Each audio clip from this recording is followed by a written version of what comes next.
Hello बच्चों, good afternoon. आज हम लोग 10 क्लास के बच्चे आज हम लोग पढ़ने जा रहे हैं सिविक्स में संघवाद, जिसको हम 3 पार्ट में बांट दिए।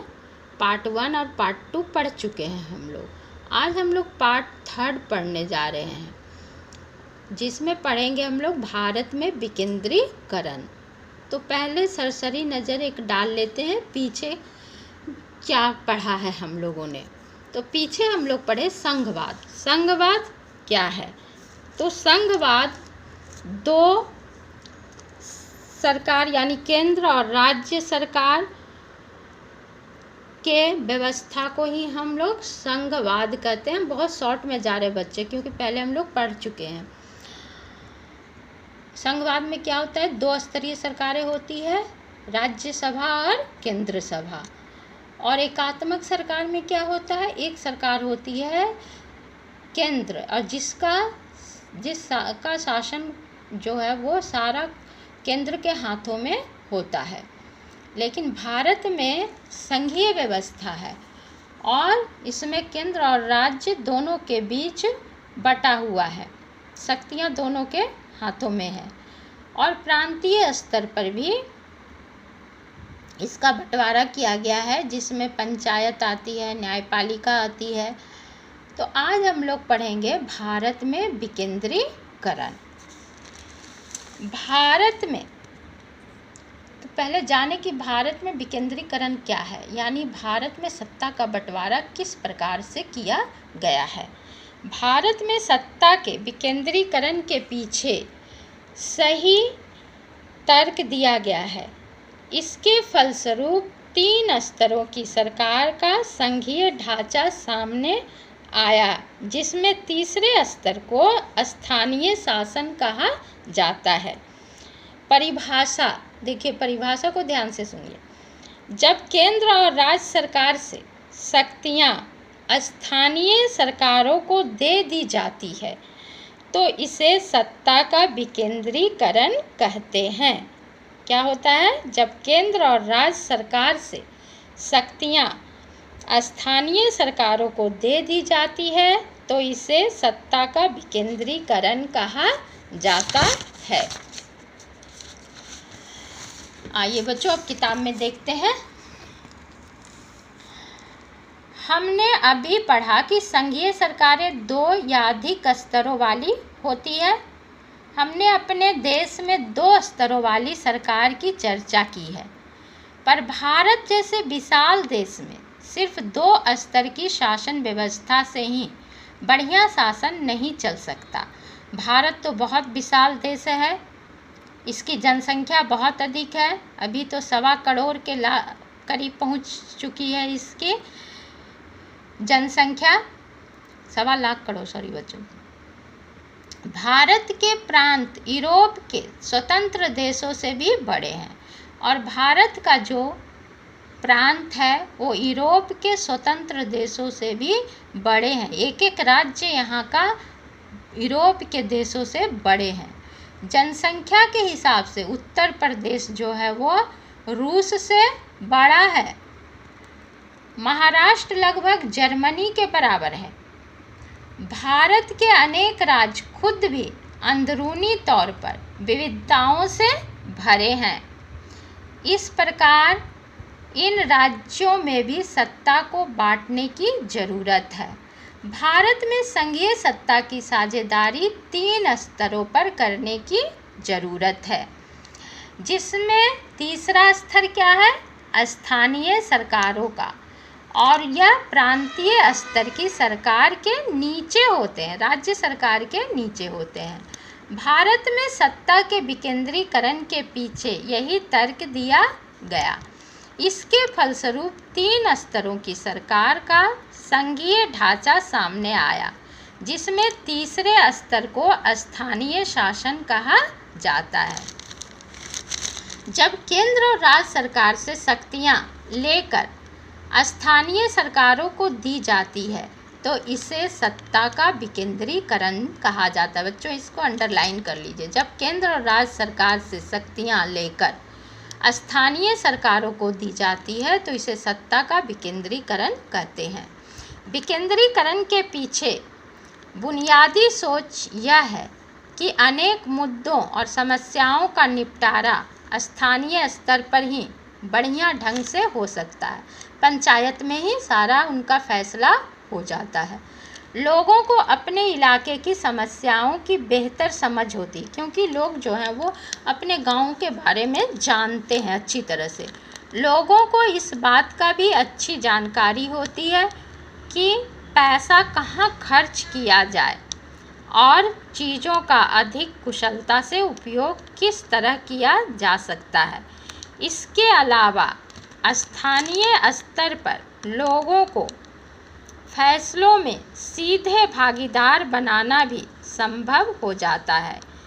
इसमें लोकतांत्रिक भागीदारी की आदत पड़ती है। स्थानीय सरकारों की स्थापना स्वशासन के लोकतांत्रिक सिद्धांत को वास्तविक बनाने का सबसे अच्छा तरीका है। अब देखेंगे कि विकेंद्रीकरण की ज़रूरत हमारे संविधान में भी स्वीकार की गई।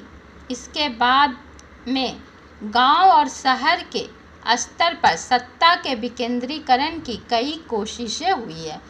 और जैसे कि हम लोग पीछे पढ़े कि भारत में कितने अनुच्छेद हैं? 12 हैं, है ना। पहले 8 था, जब संविधान लिखा गया था तो उस समय 8 ही था। बाद में फिर उसमें 4 जुड़े हैं। फिर हम लोग इसके बारे में आगे पढ़ेंगे, है ना। सभी राज्यों में गांव के स्तर पर ग्राम पंचायतों और शहरों में नगर पालिकाओं की स्थापना की गई थी, पर इसे राज्य सरकारों के सीधे नियंत्रण में रखा गया था। इन स्थानीय सरकारों के लिए नियमित ढंग से चुनाव भी नहीं कराए जाते थे। इनके पास ना तो अपना कोई अधिकार था और ना ही संसाधन, क्योंकि ये राज्य सरकार के अधीन आते थे। इस प्रकार प्रभावी ढंग से सत्ता का विकेंद्रीकरण नाम मात्र का हुआ था। वास्तविक विकेंद्रीकरण की दिशा में एक बड़ा कदम 1992 में उठाया गया। संविधान में संशोधन करके लोकतांत्रिक शासन व्यवस्था के इस तीसरे स्तर को ज़्यादा शक्तिशाली और प्रभावी बनाया गया। पंचायतों और न्यायपालिकाओं को 1992 में अधिक प्रभावशाली बनाया गया। अब स्थानीय स्वशासी निकायों के चुनाव नियमित रूप से कराना संवैधानिक बाध्यता है। निर्वाचित स्वशासी निकायों के सदस्य तथा पदाधिकारियों के पदों में अनुसूचित जातियों, अनुसूचित जनजातियों और पिछड़ी जातियों के लिए सीटें भी आरक्षित की गई है। कम से कम 1/3 पर महिलाओं के लिए आरक्षित है। यहाँ अंडरलाइन करेंगे बच्चे, 1/3 महिलाओं के लिए सीट आरक्षित की गई है। हर राज्य में पंचायत और न्यायपालिका चुनाव कराने के लिए राज्य चुनाव आयोग नामक स्वतंत्र संस्था का गठन किया गया है। राज्य सरकारों को अपने राजस्व यानी टैक्स अधिकारों का कुछ हिस्सा इन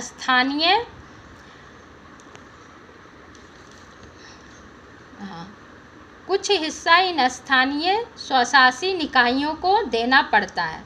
सत्ता में भागीदारी की प्रकृति हर राज्य में अलग अलग है। गांवों के स्तर पर मौजूद स्थानीय शासन व्यवस्था को पंचायती राज के नाम से जाना जाता है। प्रत्येक गांव में एक ग्राम पंचायत होती है। यह एक तरह की परिषद है जिसमें कई सदस्य और एक अध्यक्ष होता है। सदस्य वार्डों से चुने जाते हैं और उन्हें सामान्यतया पंच कहा जाता है या वार्ड परिषद कहा जाता है। अध्यक्ष को प्रधान या सरपंच कहा जाता है। इनका चुनाव गांव अथवा वार्ड में रहने वाले सभी वयस्क लोग मतदान के जरिए, चुनाव के जरिए होता है इनका चुनाव। यह पूरे पंचायत के लिए फैसला लेने वाली संस्था है। पंचायतों का काम ग्राम सभा की देखरेख में चलता है। गांव के सभी मतदाता इसके सदस्य होते हैं। इसे ग्राम पंचायत का बजट पास करने और इसके कामकाज की समीक्षा के लिए साल में कम से कम 2 या 3 बार बैठक करनी होती है। स्थानीय शासन का ढांचा जिला स्तर तक का है।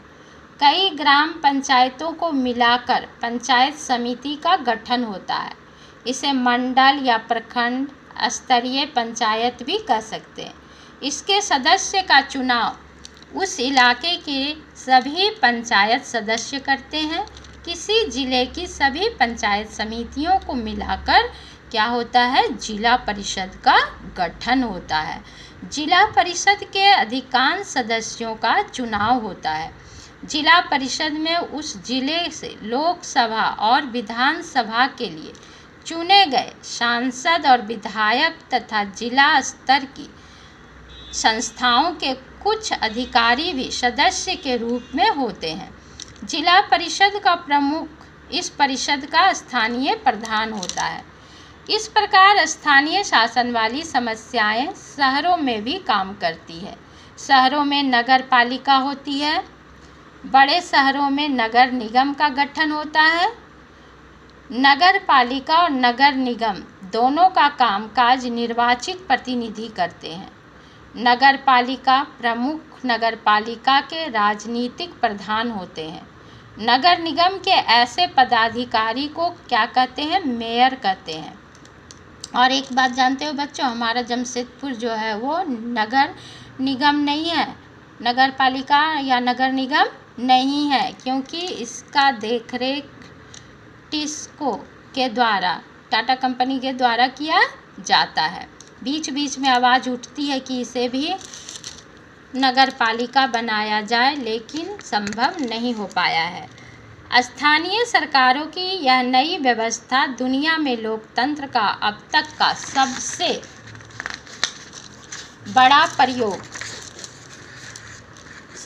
बड़ा प्रयोग न्यायपालिकाओं और ग्राम पंचायतों के लिए करीब 36 लाख लोगों का चुनाव होता है। यह संख्या ही अपने आप में दुनिया के कई देशों की कुल आबादी से ज़्यादा है। स्थानीय सरकारों को संवैधानिक दर्जा दिए जाने से हमारे यहाँ लोकतंत्र की जड़ें मजबूत हुई है। इनमें महिलाओं का प्रतिनिधित्व बढ़ाने के साथ ही हमारे लोकतंत्र में उनकी आवाज़ को भी मजबूत किया गया है। बहरहाल इन सब के बावजूद अभी भी अनेक परेशानियां कायम है। पंचायत चुनाव में नियमित रूप से होते हैं और लोग बड़े उत्साह से इसमें हिस्सा भी लेते हैं, बढ़ चढ़ के भाग भी लेते हैं। लेकिन ग्राम सभाओं की बैठकें नियमित रूप से नहीं हो पाती है। इस प्रकार हम स्वशासन की आदर्श स्थिति से काफ़ी दूर है। तो बच्चों, मुझे उम्मीद है कि आप लोग पाठ को समझ गए होंगे और इसे जब वीडियो देखिएगा बच्चों तो किताब भी सामने रखिएगा और देखिएगा। और एक बात बच्चों कि इस वीडियो को लाइक कीजिए और सब्सक्राइब कीजिए। फिर मिलेंगे अगले क्लास में।